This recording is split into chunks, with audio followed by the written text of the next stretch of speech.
how to change your YouTube banner on an iPhone, on an Android device, a method that works in 2021. Before, you could go on the YouTube Studio app or the YouTube app, click on Edit Channel, and you'll have this option.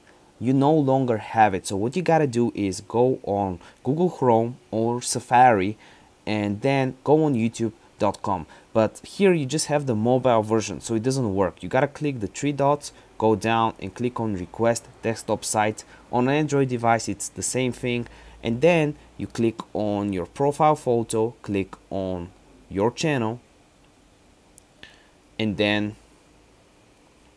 you'd click Customize. Here